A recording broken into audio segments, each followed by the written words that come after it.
The air was crisp and cool, the kind of early autumn day where the sunlight felt warm on your skin, but the breeze carried just enough of a bite to remind you that winter wasn't far off.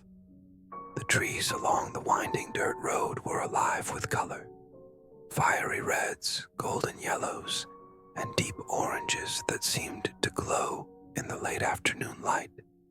The car rumbled along the uneven path, the sound of gravel crunching beneath its tires, breaking the otherwise peaceful silence. Mark adjusted his grip on the steering wheel, leaning forward slightly as he navigated another sharp turn. Beside him, his younger sister Lily sat with her legs tucked up on the seat, scrolling absent-mindedly through her phone.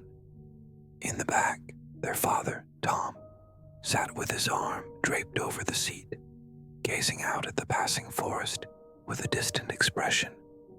"Almost there," Mark said, glancing at the GPS mounted on the dashboard. "Another 10 minutes or so."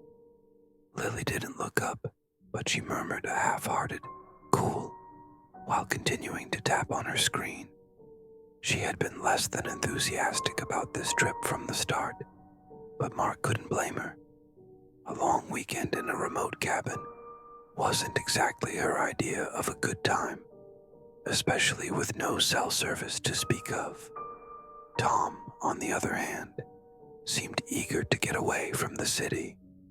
He'd been talking about this trip for weeks, a chance for the three of them to reconnect, to spend time together like they used to before everything got so complicated.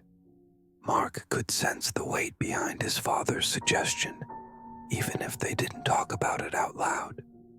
The truth was, they all needed a break, even if Lily didn't want to admit it. The forest thickened as they climbed higher into the hills, the canopy of trees forming an almost tunnel-like effect over the road. The light dimmed slightly, shadows stretching across the car's hood as the sun began to dip lower in the sky. Mark rolled down his window, letting in the smell of pine and damp earth. It was refreshing, almost cleansing, after months of breathing in the stale air of the city. "Are we going to have to chop wood or something?" Lily asked suddenly, breaking the silence. Her tone was laced with sarcasm, but there was a genuine question buried underneath it. Tom chuckled softly. "No, the cabin's stocked. It's got everything we need. This isn't that kind of roughing it." Mark smirked, glancing at her in the rearview mirror. "Don't worry, princess. You'll survive a weekend without Wi-Fi." Lily rolled her eyes, but there was a faint smile on her lips. "As long as I don't have to, battle a bear or something." The cabin came into view a few minutes later, nestled in a small clearing at the end of the road. It was simple but charming, with a sloped roof and a wraparound porch that looked out onto the dense woods beyond. A small woodpile was stacked neatly by the door, and a few Adirondack chairs were arranged around a stone fire pit in the yard. Mark parked the car and stepped out, stretching his arms above his head as he took in the scene. The air was colder here, sharper, and the only sound was the rustle of leaves in the breeze and the occasional call of a bird somewhere in the distance. "It's nice," he said, more to himself than anyone else. Lily climbed out reluctantly, shoving her phone into her jacket pocket. "It's okay, I guess," she said, kicking at a patch of grass with the toe of her sneaker. "Kinda creepy though, like serial killer creepy." Tom laughed, clapping a hand on her shoulder as he carried a duffel bag toward the porch. "That's the point, isn't it? Peace and quiet. No distractions." Mark grabbed the cooler from the trunk and followed him, glancing back at the car to make sure Lily was moving. She lingered for a moment, looking up at the tall trees that surrounded the cabin, their branches swaying gently. For a split second, she thought she saw something move between the trees. Just a flicker of motion, so fast she couldn't be sure it had been there at all. She shook her head and muttered to herself, "Get a grip," before trudging after her brother. Inside, the cabin was warm and inviting, with wooden beams and a stone fireplace that gave it a rustic, homey feel. The furniture was simple but comfortable, and the kitchen was small but well-equipped.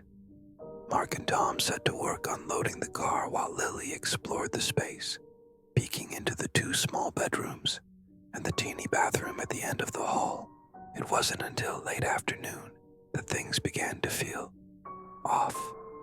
Mark had returned from his hike and was sitting on the porch, flipping through an old paperback he'd found in one of the cabin's cabinets.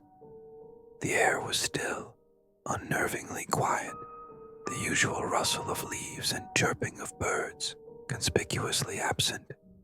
He paused, glancing up from his book, his eyes scanning the tree line. Something moved, just a flicker of motion at the edge of his vision. He squinted, leaning forward slightly, but there was nothing there, just the trees, their branches casting long shadows in the fading light. "Mark," Tom's voice called from inside, startling him. He closed the book and stood, shaking off the strange moment as he headed back into the cabin. Tom was standing by the kitchen table, a map spread out in front of him. "Thought we'd try fishing tomorrow. There's a lake a couple miles up the trail." "Sure," Mark said, joining him. "Sounds good." "Lily," Tom called over his shoulder. "You in?" Lily appeared in the doorway, leaning against the frame. "Fishing? Pass." "Come on," Tom coaxed. "Fresh air, quality time. It'll be fun." Lily sighed dramatically but nodded. "Fine. But if I get eaten by mosquitoes, I'm blaming you." The 3 of them laughed, and for a moment, the tension lifted. They spent the evening planning their trip to the lake, eating dinner around the table and sharing stories. It felt normal, almost cozy. But as the sun dipped below the horizon and the cabin was enveloped in darkness once more, the unease returned.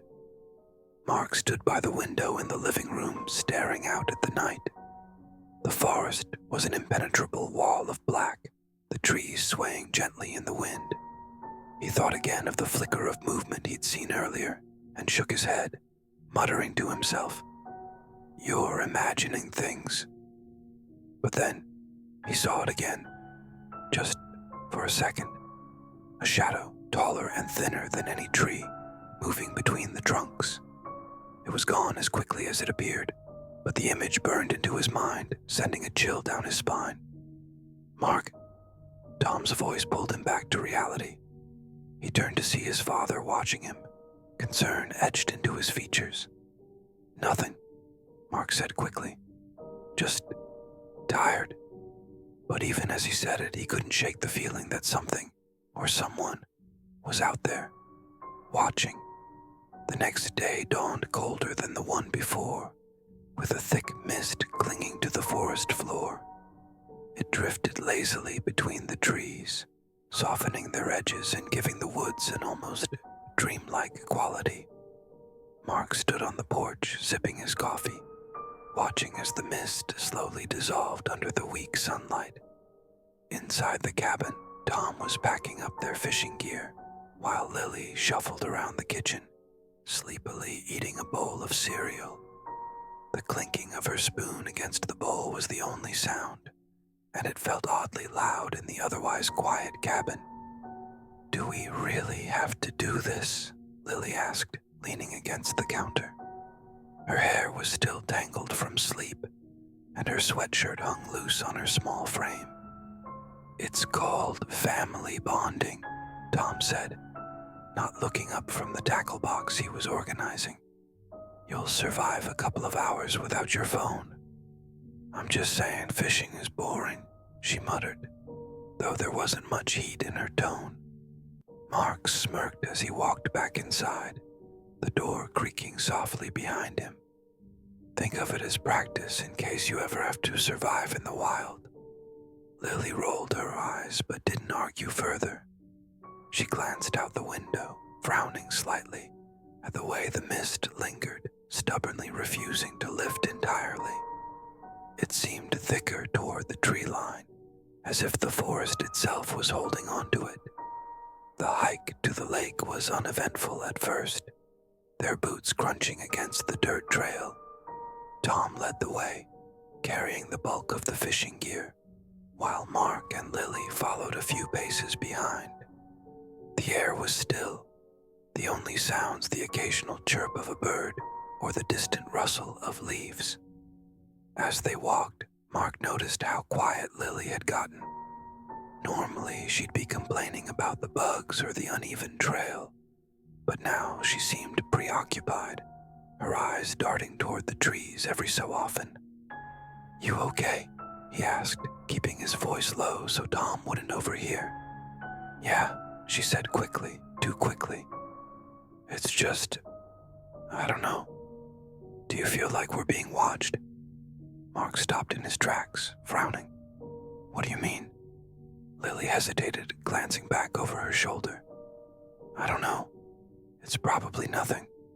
Forget I said anything." But Mark couldn't forget. Her words stirred something in him, a nagging feeling he'd been trying to ignore since the moment they arrived. He'd felt it too, that faint, inexplicable sense of being observed, like the forest had eyes.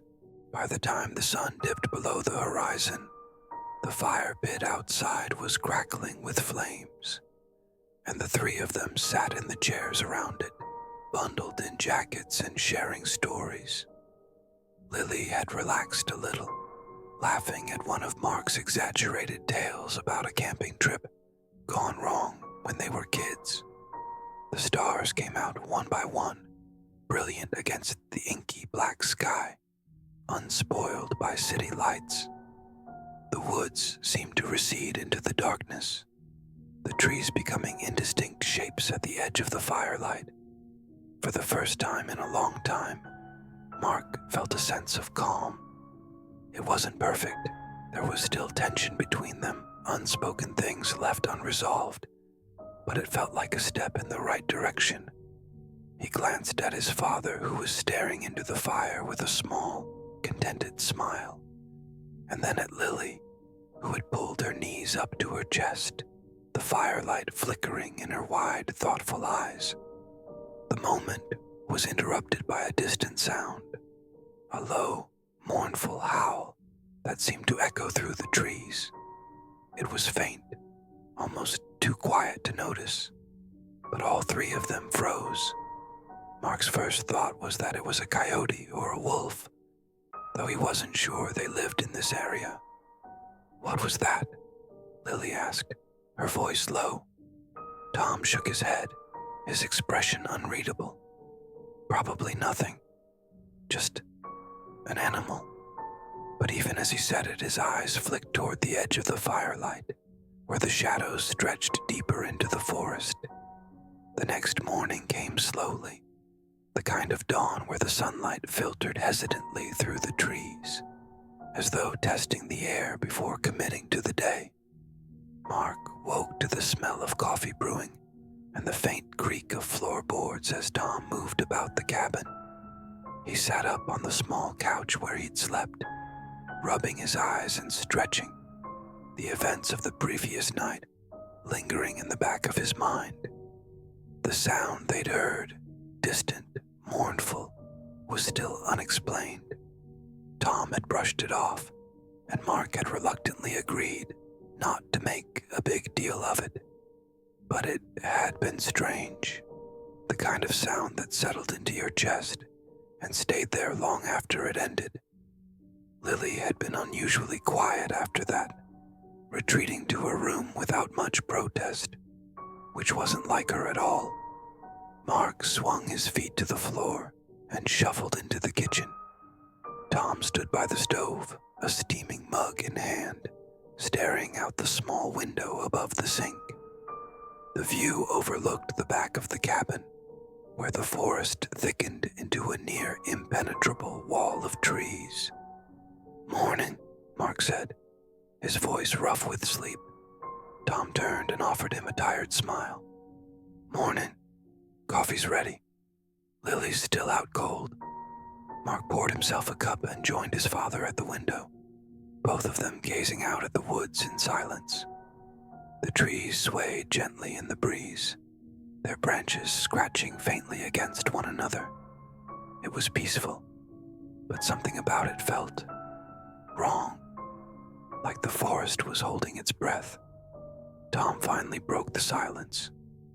"You heard it too, didn't you? Last night?" Mark glanced at him surprised. "Yeah, I thought you said it was just an animal."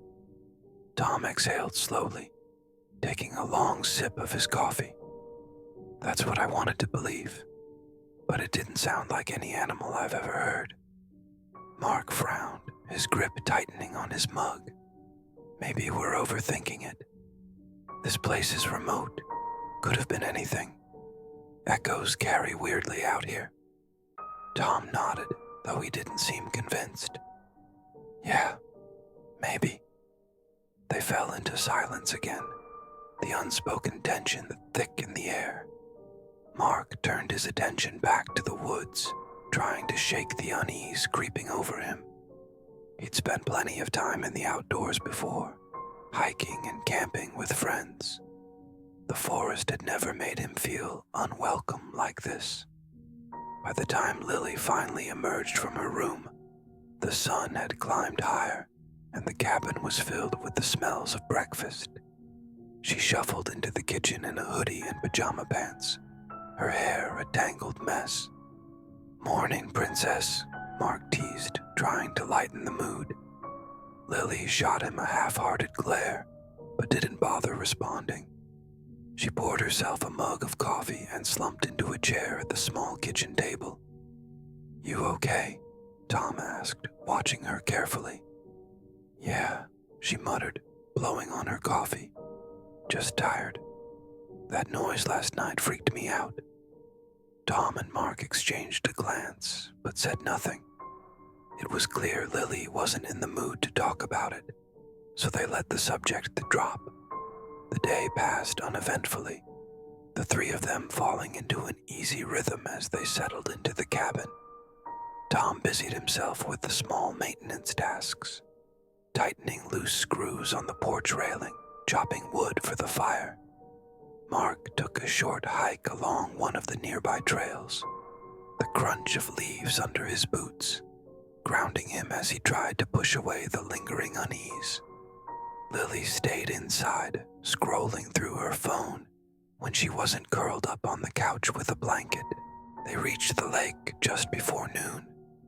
It was beautiful in its own way, the water smooth and dark, reflecting the trees and sky above like a mirror.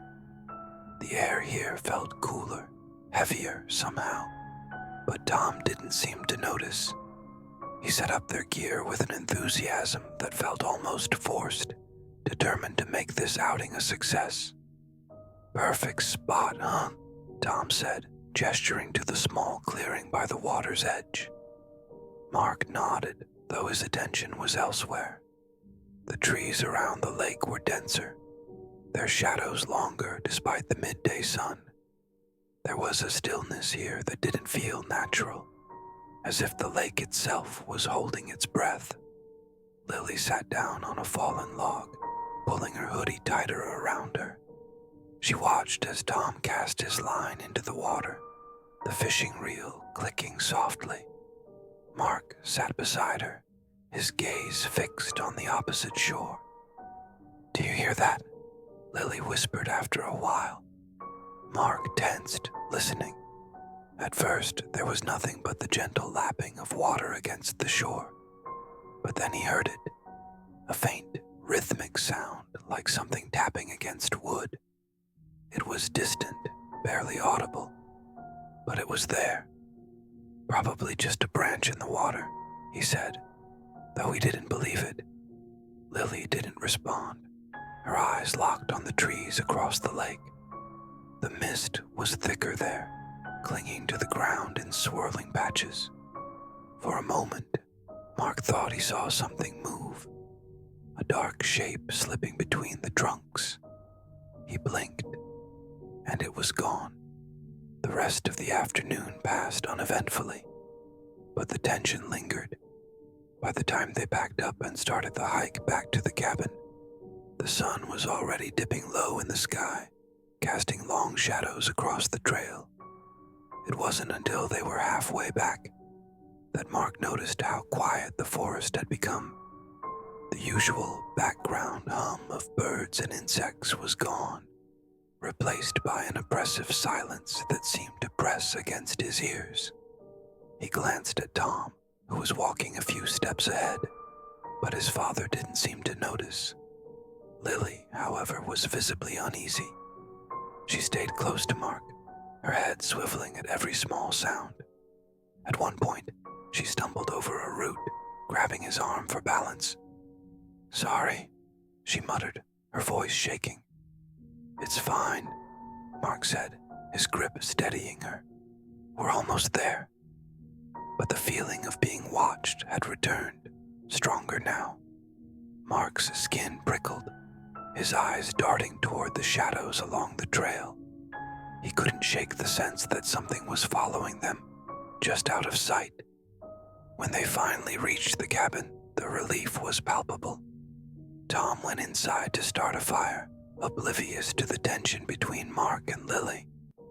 "You saw it, didn't you?" Lily whispered as they stood on the porch, her voice barely audible. Mark hesitated before nodding. "I don't know what it was, but yeah, I saw something." Lily hugged herself, her eyes fixed on the darkening woods.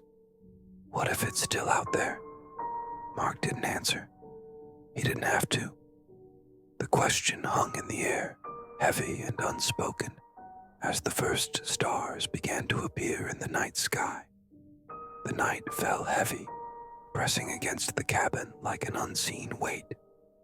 The fire Tom had started crackled weakly in the living room, its light flickering against the wooden walls.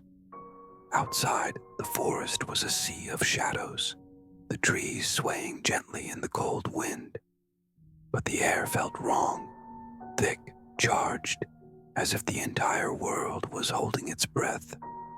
Mark stood by the window staring out into the dark. He couldn't see anything beyond the faint glow of the porch light, but that didn't stop him from looking. Every now and then he thought he saw a shape shifting between the trees, but it was impossible to tell if it was real or just his imagination playing tricks on him. Behind him, Lily sat curled on the couch, clutching a blanket tightly around her shoulders. She hadn't spoken much since they returned from the lake, her eyes darting to the windows and door whenever the wind picked up. Tom sat across the room in a worn armchair, flipping through an old paperback, but not really reading. His jaw was tight, and Mark could tell he was on edge, though he was trying not to show it. "What if it's out there?" Lily's voice was quiet, almost a whisper, but it cut through the room like a blade. Tom looked up, frowning. "What are you talking about?" "You heard it last night. You saw the way the woods were today. What if it's still out there?" Her voice trembled, but she met her father's eyes, daring him to dismiss her fear. Tom hesitated, and that brief pause said more than words ever could. "It's probably just an animal," he said finally, but his tone lacked conviction. Mark turned away from the window. "We've been telling ourselves that since we got here, but I don't think it's just an animal." His voice was low, steady, but there was an edge to it that made Lily glance up at him sharply. "There's something in those woods. I saw it." Tom set the book down, leaning forward in his chair. "You don't know that. This place is remote. Things look different in the dark. Your mind can play tricks on you." Mark shook his head, the tension in his chest coiling tighter. "I know what I saw. It was watching us, Dad. At the lake, on the trail. It's been following us. The words hung in the air, heavy and suffocating. Even the fire seemed to falter, the flames flickering lower. Tom opened his mouth to respond, but a sound from outside cut him off. It was faint at first, almost imperceptible. A soft, rhythmic tapping, like fingers drumming against wood.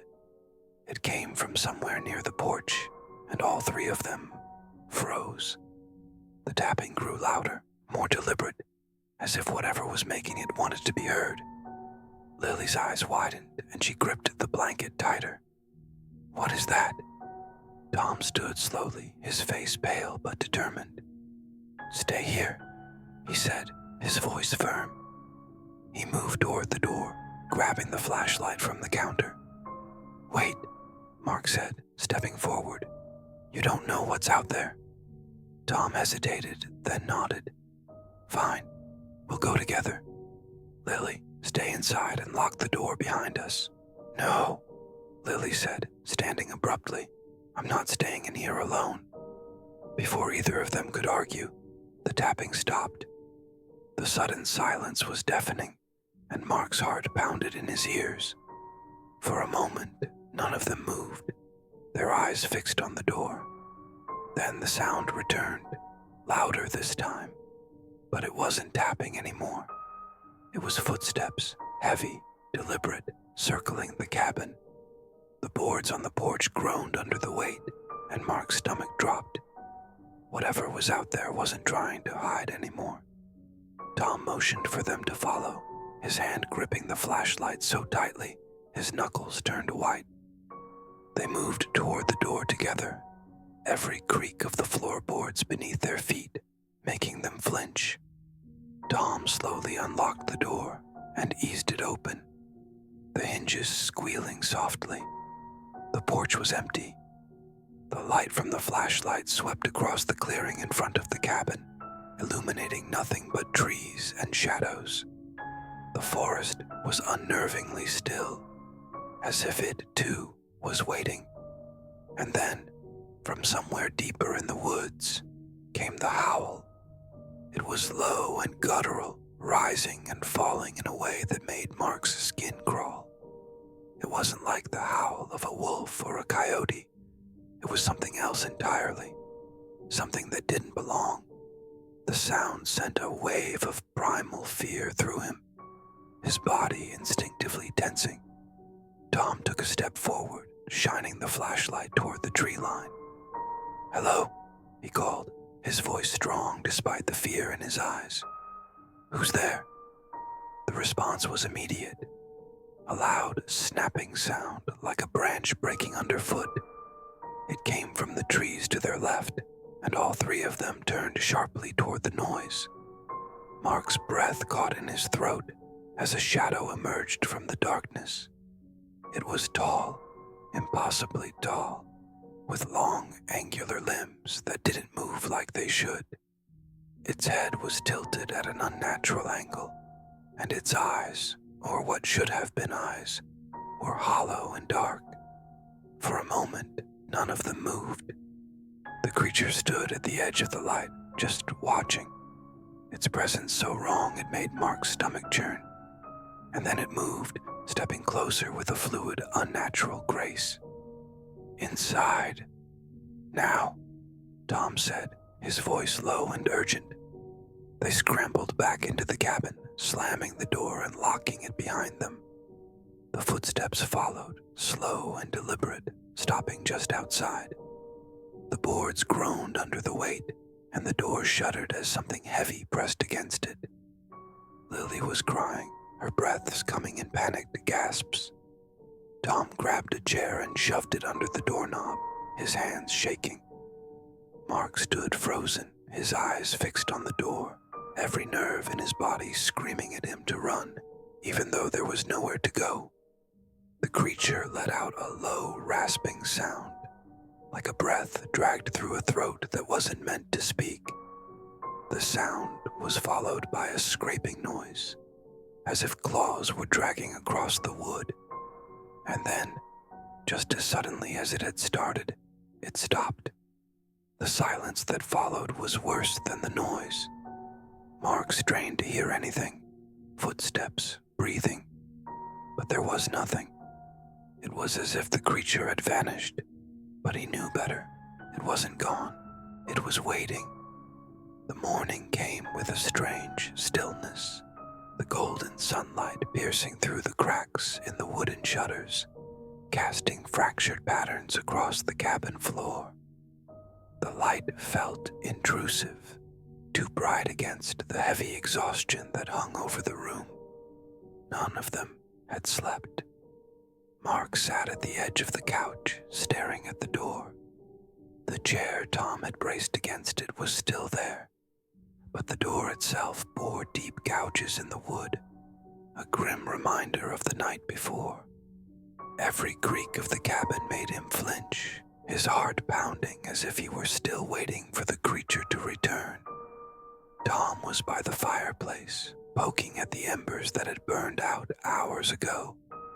His shoulders sagged with fatigue, his usual steady demeanor replaced by something quieter, something broken. Lily hadn't moved from the corner of the couch, her knees pulled to her chest, her face pale and distant. She'd stopped crying sometime during the night, but the hollow look in her eyes was worse. For a while, none of them spoke. The silence was oppressive, broken only by the occasional groan of the cabin settling or the rustle of the wind outside. When Tom finally broke the quiet, his voice was low and rough. "We're leaving," he said. "First thing." Mark looked at him, startled. What if it's still out there? Tom didn't meet his eyes. He just kept prodding at the ashes. "We can't stay here." Mark opened his mouth to argue, but he stopped himself. His father was right. They couldn't stay, not after what had happened. But the thought of stepping back into those woods, of walking the same trails where they had seen it, made his stomach twist. What if it follows us?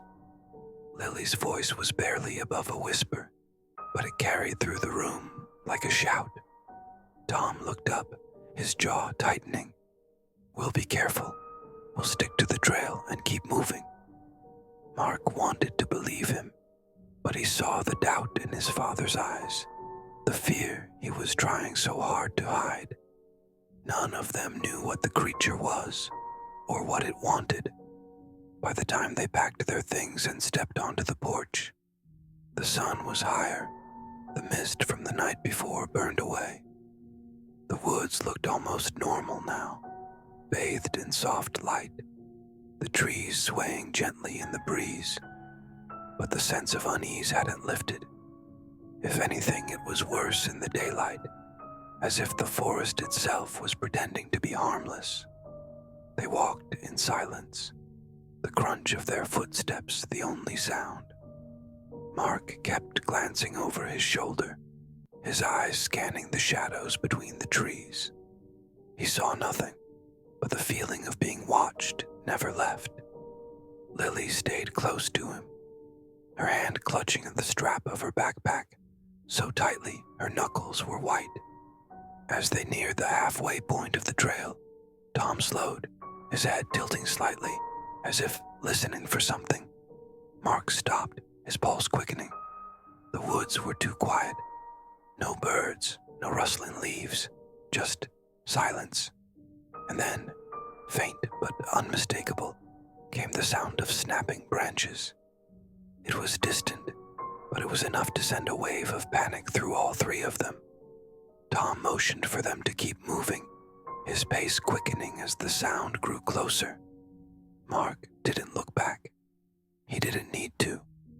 The weight of the thing's presence was enough to tell him it was there, somewhere, following them. The urge to run was almost overwhelming, but he forced himself to keep walking, his breath coming in short, panicked bursts. When they finally reached the car, Mark nearly collapsed against the door. Tom fumbled with the keys, his hands shaking as he unlocked the vehicle. They piled in, slamming the doors shut, and Tom started the engine with a roar. The car lurched forward, bouncing over the uneven dirt road as they sped away from the cabin. None of them spoke as the forest blurred past the windows. The silence in the car was suffocating, but no one dared to break it. Mark kept his eyes on the rearview mirror, half expecting to see the creature chasing them, its long limbs moving unnaturally fast. But the road behind them was empty. When they finally reached the main road, Tom let out a shaky breath. "We're safe now," he said, though his voice lacked conviction. Mark wasn't so sure. The tension in his chest didn't ease, and the memory of the creature's hollow face was seared into his mind. He glanced at Lily, who was staring out the window, her expression blank. They drove in silence for miles, the cabin and the woods far behind them. But the further they got, the less relieved Mark felt. Something about the forest, about the creature, clung to him like a shadow. He couldn't shake the feeling that they hadn't truly escaped. As the road stretched on, winding through rolling hills and small towns, Mark's mind drifted to the scratches on the cabin door, the sound of footsteps circling the porch, and the way the creature had stopped, just watching, as if it was studying them. By the time they reached the city, the sky was beginning to darken again. Tom pulled into their driveway, cutting the engine. No one moved for a long moment. "We don't talk about this," Tom said finally, his voice firm but quiet. "Not to anyone." Mark and Lily nodded, though neither of them looked at him. They climbed out of the car, their movements slow, and headed inside. That night Mark lay awake in his room, staring at the ceiling. The sounds of the city, distant sirens, the hum of traffic, should have been comforting, but they weren't. Every creak of the house made his skin crawl, and every shadow in the corners of the room felt too dark. As he drifted off to sleep, a faint sound reached his ears, a low, rhythmic tapping, like fingers against glass. His eyes snapped open, his breath catching in his throat. He turned toward the window, his heart pounding, but there was nothing there, just the empty street below and the faint glow of a street lamp. Mark rolled over, squeezing his eyes shut, but deep down, he knew whatever had followed them out of the woods wasn't finished. Not yet.